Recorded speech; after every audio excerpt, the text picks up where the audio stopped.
Welcome to Mothman 1966. This game was on sale during the visual novel sale on Steam, so I picked it up. I thought it looked really cool, and it still looks really cool, so let's get right into it. We are Holt. 3 red and 5 black in the discard pile. Of the 6 cards faced up on the counter, 2 are red and 4 are black. So, 5 red in all, and 9 black. You have no more moves. Wait, are we playing solitaire? Oh, gas station Holtz. Wait, so do I own a gas station? That sounds cool. So you have to bet now. Said 9 red and 5 black. Let's go for a black card. A large majority of the face-up cards are black. And you know that betting against a streak is usually dangerous. Even though you've already chosen, you decide to stay away from the counter. What? I thought it was more red. Ah, whatever. You can't bear losing again. You think of your grandma, Elsie, trying to win at solitaire for over 60 years. Boom! I knew it was solitaire. You know why? Because I was an obsessor over solitaire, but I played a lot of solitaire to the point where when everyone else was signing yearbooks at the end of, I think, middle school, I was kind of just sitting at my desk playing solitaire. Yes, I was that kid. Didn't have a lot of friends. However, I was having fun. I took a deck of cards to school. Well, I had time in the middle of class. Ow, I hit my hand on the desk. I was playing solitaire. It was fun. Leave me alone. You take a deep breath and keep sweeping.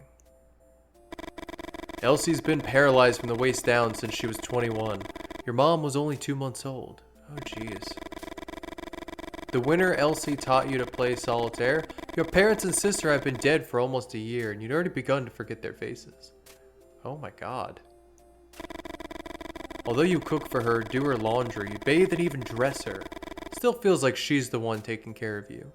Oh, well that's sweet at least. I like that. You close your eyes and almost feel Elsie stroking your hair. You're 11 years old again. Kneeling next to her bed, crying your heart out. Why? Did you get even more paralyzed, or why were you crying? Oh, she died when you were 11? Oh, no, wait, no. So don't you still take care of her? Whatever. Let's keep going. Suddenly, the bell rings. You feel an invisible force trying to drag you to the present. What does Y do? Oh, it's history. Okay. Yeah. Since she was 21. Your girl, 60 years. I don't know. Wait. Have been dead for almost a year. Oh, wait. So you were crying probably while after your parents passed away. Huh. Look through the window or keep your eyes closed. I'm gonna look through the window. I'm a big, brave boy. Let's do this. Those frickin' kids. The first brat is followed by 2 more. They step on the hose and activate the bell for a second and a 3rd time. You don't know what comes over you, but you yell some things at them that you're too ashamed to remember. Don't be ashamed. They're just jerk kids. You justify yourself thinking that might be the ones who got into your garage that night and stole some parts of the replica machine gun you're building. Yeah, screw them. You won't let anyone mess with your project. The Winans steam gun is the jewel of your collection. Oh, he's like a classic collector of those things. So it's not like the crazy people nowadays where they collect all these like nuanced or new guns pretty much, and they're like, oh, I gotta collect my guns, and then they actually have ammunition and stuff, and it's scary because then they actually go out to shoot them and stuff like that, and then there's been fatalities and such because of this. It's the people who collect all the retro machine guns and the collector stuff. They don't keep ammo around. They just do it for like collecting purposes, like how I like to collect figurines and stuff. The kids yell at you, old freak, and laugh, sheltered by the distance. Deep down, you know that it can't be them. How would they know which parts of the machine gun are worth stealing? Yeah, like that are harder to find. Anyway, that guard dog's being brought over in a few days and you'll be able to stop worrying. It'll tear their necks out. Check the hose. Think about what someone told you at the bar about replacing the hose with a thicker one so that it can only be activated by the weight of a car. Yeah, actually that would be that would be really helpful. And what happens if a kid jump with their bikes and land on top of the hose? One of the wheels, you asked? Kids are always gonna find some way to bust your balls, they replied. Let's go back inside. So that was probably significant to remembering about the new hose. Maybe we'll replace it later. You try to calm down. You look at the shelves and think of the solitaire your grandma taught you. Your grandma always said that everyone has their place in the world, and that people keep dancing around it without ever reaching it. To win this solitaire, you have to stop dancing. Yeah, you gotta get like straight to it, because if you start lingering too much, you'll lose the cards you need, and you'd be like, I was trying to set up something. It's like, no, well, you tried to set it up, and now you're stuck. So, you know that chances of winning are incredibly low. Almost zero. You can't bring yourself to turn over the next card and decide to start sorting the shelves instead. Doing simple jobs builds up your self-confidence and provides you some illusion of control. Let's see. It looks like there's like kerosene on the bottom, so let's grab something from the lower shelf. Oh, wait. Okay, whatever. Let's grab a, because there's nothing unique on each one. Let's just grab the bottle. Oh, let's organize. You know what? Let's organize. Let's replace the box.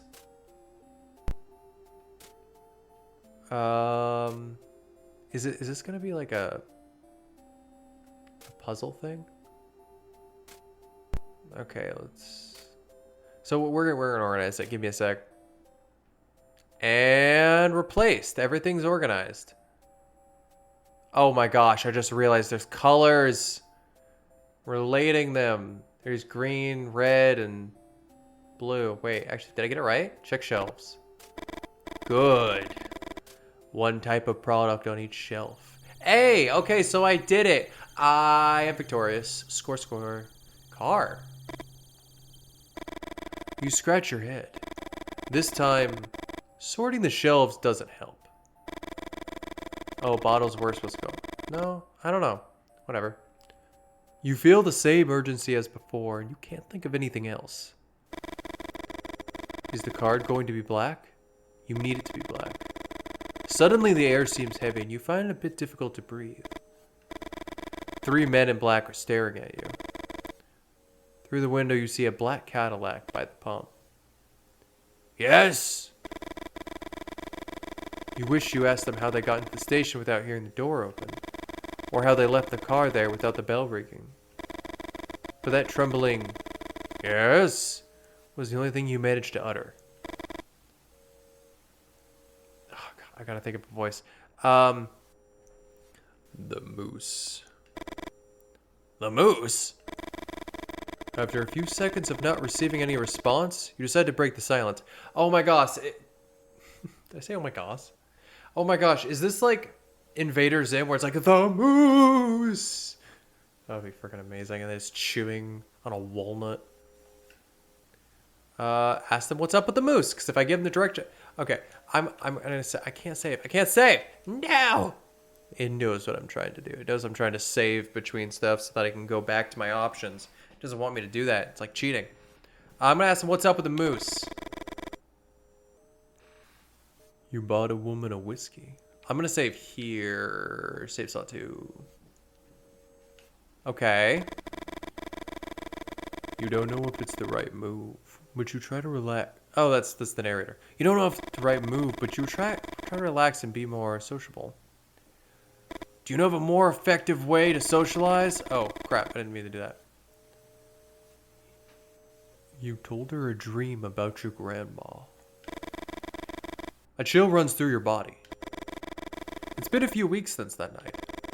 And even though you had a good time with Martha and have no regrets, something about the way these men in black ask their questions makes you uneasy. What? What do you want to know? Yeah, these guys are creepy. Granny in the forest. One of the men farther back lets out a cracking noise. You look at him, believing he's laughing. But the man in the back's expression doesn't change. In the black's expression, whatever. What do they...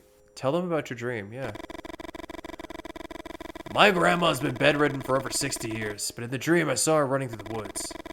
Start from the beginning. And don't omit any details. You don't know if it's the way they look at you or because of a certain authority in their voice, but you tell them everything you know about the dream. 5 or 6 weeks ago, you woke up in the middle of the night certain that something had happened to your grandma. You ran up to her room and Elsie wasn't in her bed. The window was wide open. You ran to it and saw someone walking through the trees. It was her. She was holding a rifle of some kind your ancestors would have carried in the Civil War. You tried to call out to her. Your grandma started running and shot 2 or 3 times into the blackness of the forest. You're about to go down to find her when a winged figure with glowing red eyes appeared in front of the window and screamed. You stumbled backwards. And after hitting your head on the bedpost, you lost consciousness. You woke up in your bed and remembered the dream almost instantly. I'm getting so drawn into this. Like, I don't know if I can have, like, casual commentary. It's so enthralling. You went up the stairs 2 at a time and opened the door to her room. Your grandmother slept peacefully. On the bedside table was a glass of milk you brought to her every night and a deck of cards she uses to play solitaire. During the days that followed, you tried to convince yourself that it all been a dream, even though you couldn't explain where the little stitches at the base of your skull had come from. After a few seconds, one of the men in black speaks again. The spots on her legs predate her birth, Holt. What? What is he talking about? Is he referring to the dozens of moles on your grandma's legs? What do they mean by those spots predating her birth? Yeah, how would that be possible with, like, predating her body? Elsie always makes the same jokes when you sponge your calves. Be thankful that you have to clean my legs and not my grandfather's. According to what she told you, her granddad had been shot dead by an experimental weapon early in the Civil War, when his legs were ripped to shreds. So you're saying that her birthmark was an inheritance from her grandfather's? Question mark? The wine and steam guns. Oh, the wine and steam guns, son. Machine gun that doesn't appear in any book. Oh, that's why I'm replicating it. Think about the replica you're putting together in the workshop, and you wonder if it was these men in black who had stolen the pieces. You're not telling anyone about this visit, Holt. You start to complain when one of the men in black picks up a card from the counter. The top card of the deck. The crunch horrifies you. Oh my god. The teeth of the men in black seem to tear more than the simply paper. You know what? I'm gonna save. Or not. Desperate, you throw yourself into the car and look for the card. Your heart is pounding. Oh god. Just the expression on him, just the horror. And you look out the window and you don't see the Cadillac. You walk to where the car was parked a few moments ago. You step on the hose and the bell rings. What the hell? Jack of diamonds. It's red. You think about the edge of one of the men in black tore off. And you remember the noise he made when he chewed it. Was it a threat? Yeah, it was like on a weird crunch. Cards don't crunch. That is weird. That's not what cards do. How did he get it to crunch? Was it magic? Was he chewing on peanuts and then it crunched? And it was just like a bluff, but then we would have seen peanuts fall out of his mouth. He's just weird. You wonder if you should tell your grandma everything that happened, or just keep your mouth shut. and keep playing solitaire with the marked card. Okay, I got my grasp on the situation. Wording's been a bit weird for how they do the dialogue, but it's not bad. Lee, Chapter 1. Oh, we're changing up characters now. Is that it? I'm getting changity. I gotta think jockey voice. What's wrong? I told you it's nothing. I'm trying to be as dramatic as possible. That damn pause again. There's something she's not saying. I'm gonna do the narrator the same for everyone, just cause it's like, it's a thought. A thought doesn't need to have a voice. The Mustang purrs, you shake your head, feeling sad inside. Aw. The sound of an engine hides no secrets. Lee, you're right. You bite your lip and sigh. Why is everything so hard? Ugh, just kidding. Victoria settles into her seat. Let's start over, okay? Where are we going? I'm gonna... Oh god, I should have saved. I'm gonna answer the question. It's a surprise. Please. No, Vic. Have some patience. You'll never forget this night. Wait, did I change his voice on Mustang? Whatever. Stick with this new one. Victoria giggles, and you think this is the best gift in the world. For a moment, you forget all the previous discussions and your obsessions. Can I turn down the music? Oh my gosh. That is so loud. Ow, I didn't even notice all the icons are Mothmen. Gosh, so loud. A giggle, a friendly gesture. Making someone feel good ain't rocket science. You look at the clock and can't believe your eyes.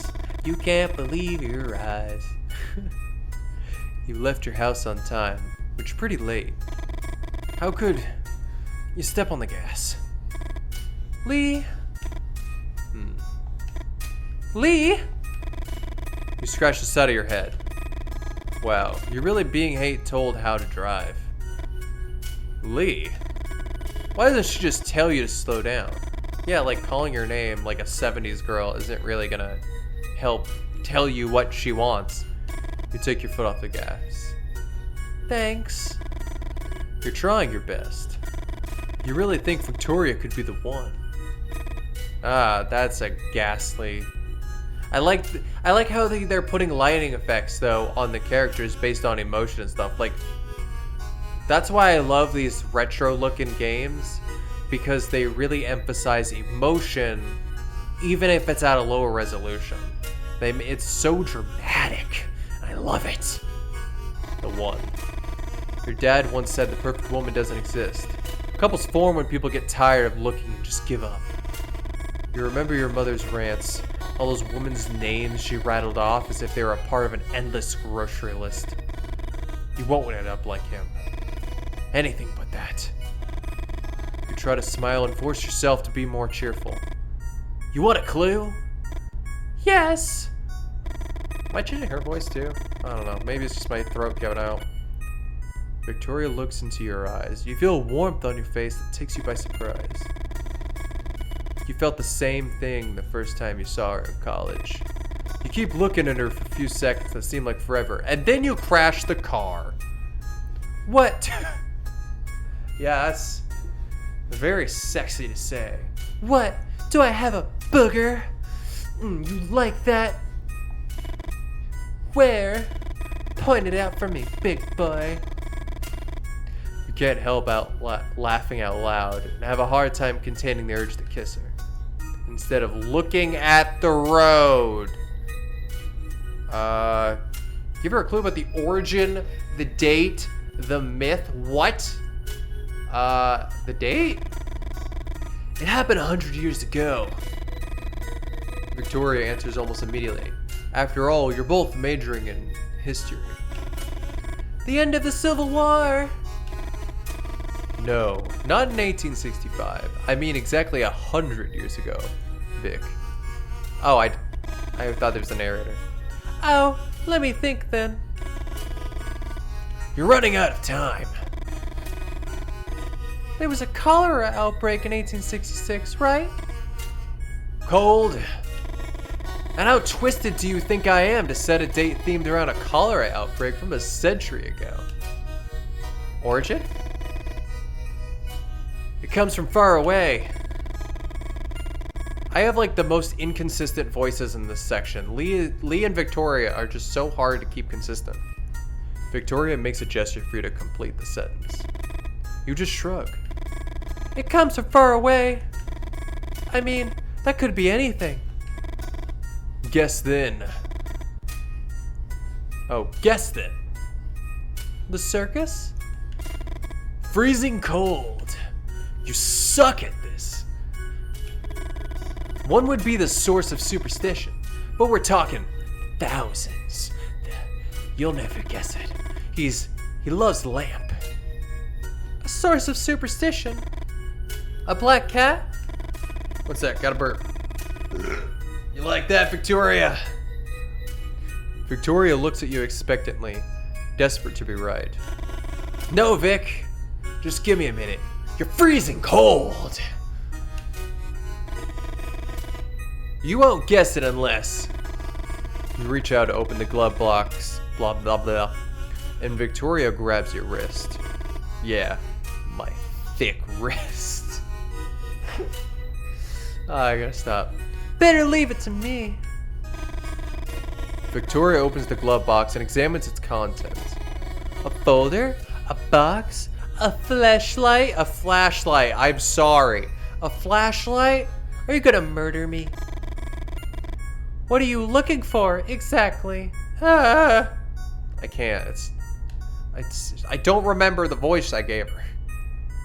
Tell her to look under the flashlight. That's what it looks like. I can see like a red folder. A book.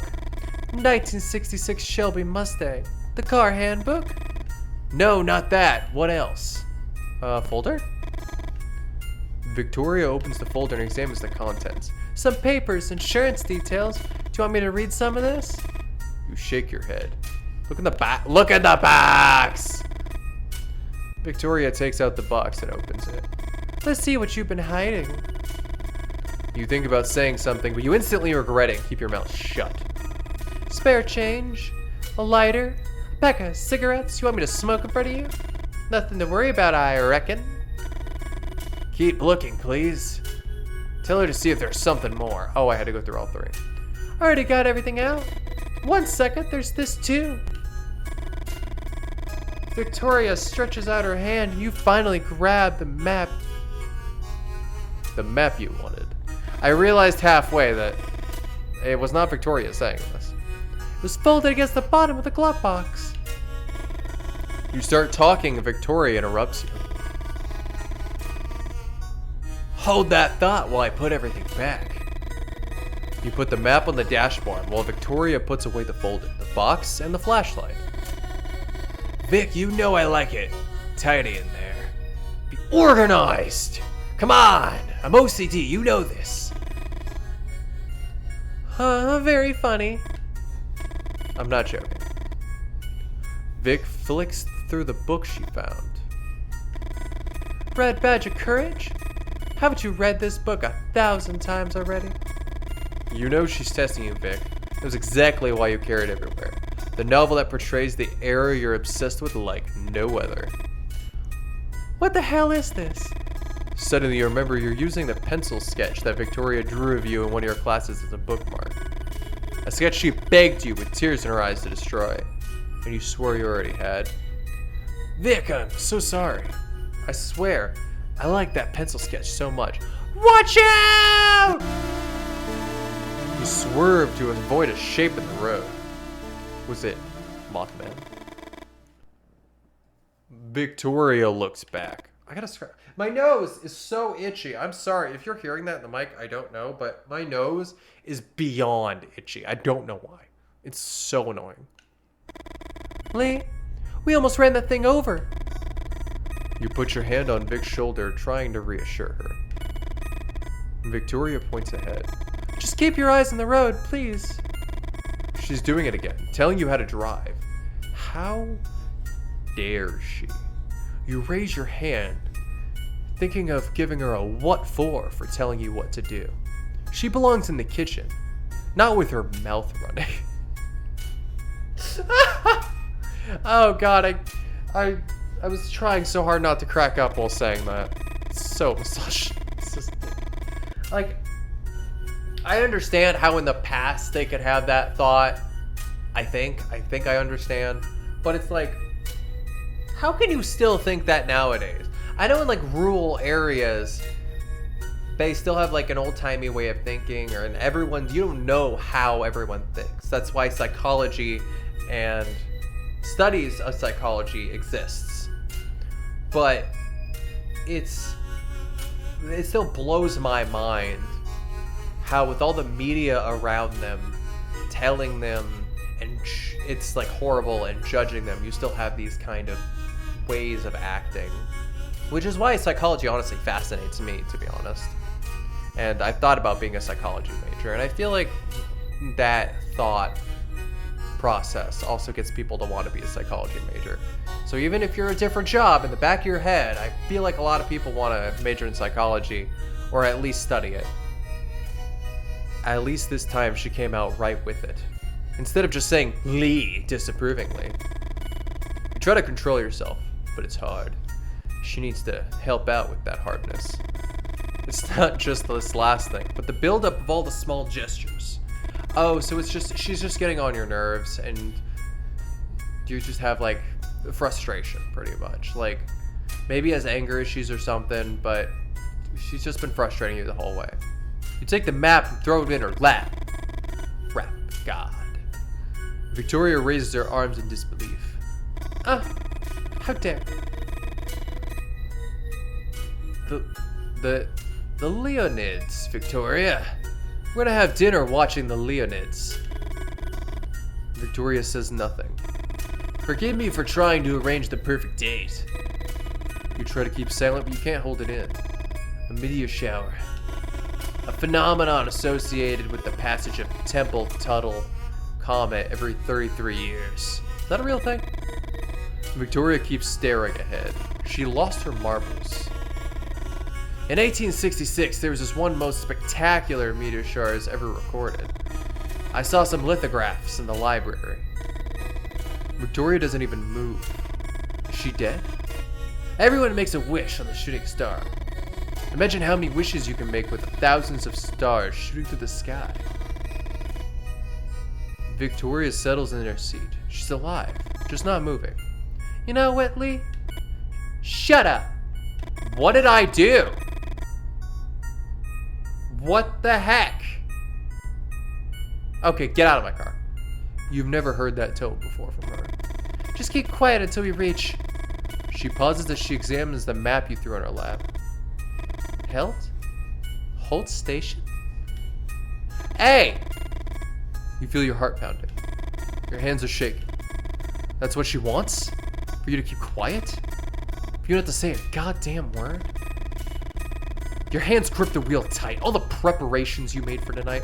Your friend Freddie had worked out the ideal place to see them in their splendor, away from the city lights, and when you noticed Holt Station was inside the area, you didn't hesitate. But now Vic had ruined it. I'm sorry, I get passionate. Oh my gosh! What the fuckity fraggity? Something hits the Mustang's antenna. What the hell is that? Stop, Lee. Stop! Ah! Stop the car. You slam on the brakes. Instinctively, you put a hand in front of Victoria to keep her from hitting the windshield. You get out of the car and find a dead bat for the headlights. The animal had hit the antenna and somehow got entangled. You can't believe it. What are the odds of something like this happening? Don't bats have some advanced echolocation system like a submarine sonar? What starts as a simple grunt in your throat emerges as a helpless scream. Ah! Fuck! This is what I get for trying to do something for you. We should have gone to the movies. Lee? Vic's whisper. It doesn't take long to see why. Over there. A coyote is watching you from where the dark of the forest meets the light of the moon. Vic, we got this. It's not interested in us. You point to the dead bat. They're scavengers. You hear a growl that quickly multiplies. Ah! So am I supposed to keep these guys alive? Because I'm pretty sure I just failed. It's not the first time you face coyotes in the woods and you aren't taking any chances. When I say, run as fast as you can to the car, I'm saving. You try to recall the advice you've heard for situations like these. Make lots of noises, wave your arms around. One of the coyotes in front of you approaches. Yell and gesture. Yell at one of the, this side of the car. The center. Keep him back. Look at watery bloodshot owls. Yell and gesture. This side of the car. On your left. Keep him back. Yell and gesture. Okay, so we're going to see if we can survive. Okay, so I died. Oh, I can retry. Okay. So, run to the car. Nope. Closest to you leaps toward a savage bite. So is it RNG? So if I yell and gesture, one of the other ones gets at us. So I have to keep them back. That's the thing. What if I run to the car now? Ah! Okay, what if I just keep doing it until they all approach me, which was the first time I tried it. So yell this side of the car to my right. Okay, this side of the car to my left. Oh, bang on the hood. Okay. That gets them all back. Okay. What's your chance of going offensive? So I can either throw a stone or run to the car. Run to the car! Oh, no. They got me. Oh, I gotta do this all over again?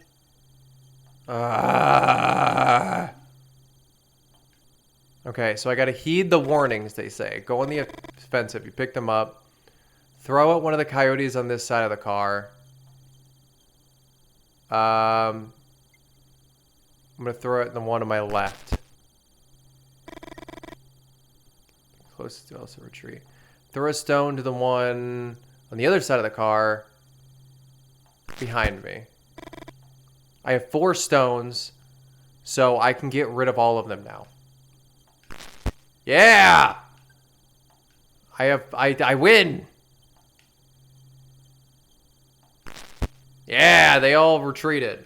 Oh, so they were just coyotes, not wolves. I died so many times. They hunt in packs. That was the achievement I got. You get in the car, close the doors, and Victoria starts laughing. Although you know the reaction is more adrenaline than anything else, you start laughing too and then kiss her. You start up the car and the V8 roars into life. You resume the trip. After a few wordless minutes, you suddenly remember something. Holt? Vic? We're going to Holt's gas station. Victoria starts whistling. The doubts, the fears, everything seems a bit ridiculous now. Think about the plans you made for a night smile. Really like to hear her whistle. Oh, that's nice. So it's not like a die and then you lose them. It's like a die and you can retry. That's nice. Okay. I like that. Victoria! So she's just involved. Chapter 2, though. Okay. Since this is chapter 2, I'm going to end it there. And because I'm having a lot of fun. Honestly, I thought this would be like an extremely short game. And it probably is a lot shorter than I'm thinking, but we're gonna have a lot of fun with this. It won't be it'll obviously be a little mini of a series, but I really like narration series, even though I suck at them and like speaking and keeping things consistent. But it seems like you guys like them too, and I'm really glad. So you guys have a wonderful day. Like, subscribe, do whatever the heck else you do, and see ya.